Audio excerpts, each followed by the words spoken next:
বঙ্গবন্ধুর পক্ষে তারা বঙ্গবন্ধুর মূর্তি ভাঙে।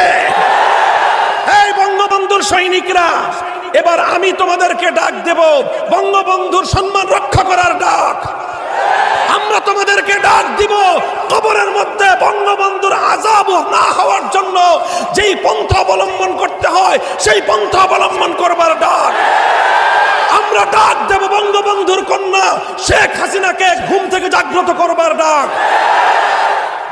আল্লামা ওবায়দুল হক রহমতুল্লাহি আলাইহি জাতীয় মসজিদ বাইতুল মুকাররমের মিম্বার থেকে বললেন, এটা ইসলামের মধ্যে নাই।